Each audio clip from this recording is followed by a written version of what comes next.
Hello everyone, today LEGO announced the third round of 2019 LEGO Ideas sets that made it through the review process and will be becoming sets.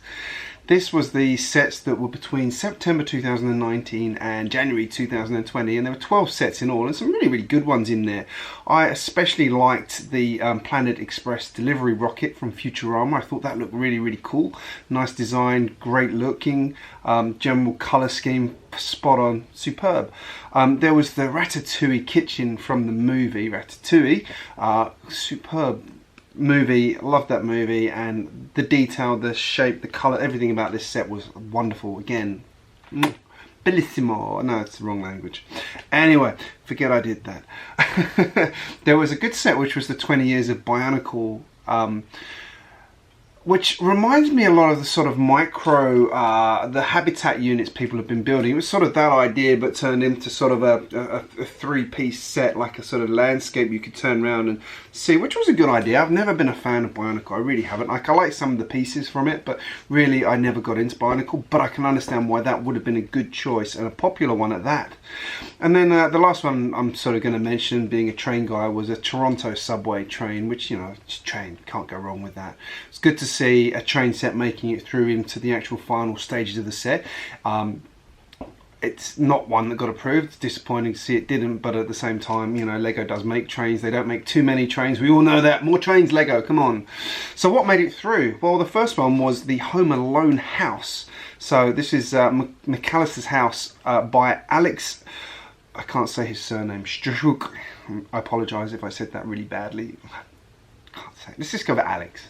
I'm surprised it made it through, to be honest. It's going to be a big build, but I mean, it looks awesome. The house looks great. All the details the whole way through. You've got loads and loads of little details from the scene. If you've never seen Home Alone, go and watch it. It is priceless. One of the best movies from that era. The kids at home setting all these traps for the burglars, and he's got all of this detail into the house. It's very good. I think there was a basement in it, which he's sort of crammed in under the stairs, which it's a good compromise, I think, because you can't really make it 3 stories high just to get a basement in. So, looks great. The whole thing opens up. Really solid choice. I'm concerned about how much this is going to be. I reckon this is going to be a $300... actually, no, probably more like a $400 set, because it's big. It's really big. Like, it's not quite as big as the Ghostbusters house. Actually, it probably is by the time you stretch it out. I reckon it's probably not quite that big. I reckon it's probably in the $400 to $450 range. It's inexpensive possible build, but it does look cool. So well done, Alex, for getting that one through. The next one was the Lego Typewriter by Steve Guinness, and this is just divine. Like, it's a fabulous looking set. It's a work of art. Like, it's again, it's like the grand piano that made it through in the second round of sets. It's a work of art. Like, the guy clearly loves the material. He got his own keys, own letters printed to put on the keys. It works with a crank handle on it. He did try to refine the mechanism as well, where he had a power functions motor going on it and found it was actually too much going on, and actually went back to a hand cranking system, which is kind of akin to when you're pressing the keys. The mechanism in those old school typewriters, actually mechanism was pushing the button, made the thing push the letter down, coming back, made it go across one. That was how they worked. It's a brilliant thing. So I'm really hoping that LEGO's looking at this going, ooh, we can have some real fun making a great mechanism for this. We can take what he's done to another level. So I'm really hoping to see something quite exquisite with this one. Again, I do feel like this one's a bit of a niche one though. It's a bit of a sort of collector's piece. It's going to gather dust. You're going to build it and it's going to gather dust on your shelves. But that seems to be what LEGO Ideas is about in the moment, and I'll talk about that in a minute. Next one, Seinfeld's 30th anniversary by Brent Waller. Don't get me wrong, good design, like it.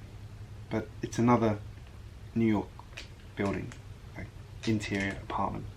Looks good though. I like how he's done it. Like, I will take my hats off. He's designed it really well. It basically is the movie scene again, the TV series set, the kitchen, everything's in there. It's basically like the Friends set. So I can't see how this is going to be any different to the Friends set in terms of it'll have some cameras at the front and, you know, maybe a few more bits to sort of build up from the central perk that was the Friends set. So again, congratulations though. Well done, and that will appeal to a different audience. I know some people like Seinfeld, some people like Friends. Yeah, so it carries on from the Big Bang as well. I mean, that was a very popular set. Both of those have been hugely popular. So people like me actually have the Friends set, and I've got it as something I'm going to modify to actually turn into a proper building one day. Just because I love New York architecture and it's such a great scene. Like, so yeah, that's an opportunity to go on. But I just wanted to talk a little bit more about Lego ideas for 2 seconds.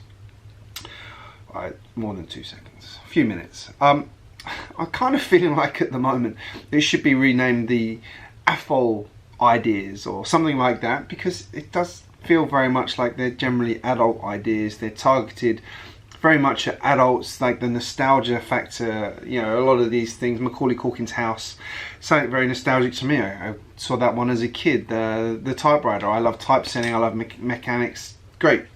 It's not really things that would appeal to younger audience. They really are all designed by adults for adults, and that's what Lego Ideas is sort of becoming to me. There's been a few through there, which is, you know, things like the Apollo ship obviously is great for kids, and it wasn't too expensive of a set. The International Space Station's again good set. The dinosaur set's good set, but at the moment it feels very much like AFOL AFOL Ideas. Hate to say it. I'd like to see a bit more fun there. And a lot of these sets are going to be very expensive as well. I mean, you know, you look at that Macaulay Culkin one, it's going to be bloody pricey. And Pirates of Barracuda Bay is a $300 set. I mean, that's just not Lego, is it? It is Lego, but at the same time, like, it's not something you buy your kids, really. Like, a $300 Lego set for my kids, I probably will buy them some expensive sets like that. But at the same time, like, they won't get the same appreciation as me for a long time. It's going to take them a while to get to that point. They love seeing it. But to them, it's just like, yeah, it's the value isn't there for them. They just like seeing it. So, I don't know, I'd like to see sort of, you know, I'm just thinking maybe they should have like a Lego Ideas Junior section, which is for kids. You know, the reward system's slightly different. It's, you know, the requirements to get through are maybe slightly less because they don't have the budget, or their ideas aren't as polished, or maybe there's like, you know, an idea of like a Lego Ideas Juniors workshop or something like that, like where certain ideas go through and they get to a certain point. And this is for junior builders, and I'm talking about sets that could actually conceivably become part of the Lego staples, you know, a City set, a Friends set, a Ninjago set, those kind of things. I'd like to see. I'd like to see more of the sets that are geared on. I'm going to cite one of my friends, Captain Mutant. He's got a space base he's built, which is very nostalgic. Like, it's all about playability and modularity and being able to play and move around with it. It's not a huge thing. It's not an expensive set. It's something they could sell in parts, you know, and it brings back that the sort of the Lego space thing. But you could actually sell that as part of the Lego City theme, because it's not huge. It actually does work as part of, you know, the Lego space theme. Please bring it back.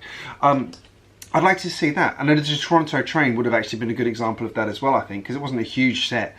I'd like to see that. I'm just saying, I'd like to see some younger, like, everyone is adults who wins this thing. Like, I would like to see the kids have a chance, because you can see there are people on there who are kids. So I'd like to have some kind of Lego Juniors thing, and there's probably all kinds of legal ramifications there about, oh, you can't do this, you can't do that, because they're kids, they're minors, whatever. But I think they deserve a chance. I think there's got to be a way to do it, and people who are going to, you know, threaten lawsuits and things against Lego for just, it's not like, Lego is a toy about sharing ideas and building things. Lego used to have, you know, Lego shares creations from kids in their magazines and things like that. Like, it's great. That's what Lego's about. They're sharing their ideas. Lego Ideas is that. You know, the sort of money side of Lego Ideas is massively appealing to a lot of people, but I'd like to see some kids' ideas go through. I really would. Like, they're people too, damn it. But just the thought, I'm just looking at it going, all these sets are really adult oriented, and you know, I can understand why, because obviously that's safer to do those audiences. You know, they're going to do well, they're going to make good money, they're not going to need limited runs as well. So I'd like to see a few more of the sort of smaller builds getting through somehow. I just feel like everything is like big grand, like Lego Ideas is all that grandstand designs at the moment. There's not sort of a lot of small stuff getting through. There's not, yeah, it's got to be a way to fix it. I just wanted to say that in this video. I was just thinking about it today, looking at it going, again, you know, I love these sets, they're good, they're great, but something's missing from me. Anyway, let me know in the comments what you think about what I just said. Do you agree? Do you think there needs to be some change? There needs to be something else done? I know, you know, terms and conditions, all those things become very risky when you involve kids in these things, but I don't I think it's possible. I think it should be done somehow. If you're new here, make sure you hit subscribe. I do post regularly. And I just want to say thank you for watching my video, and I'll see you again very soon.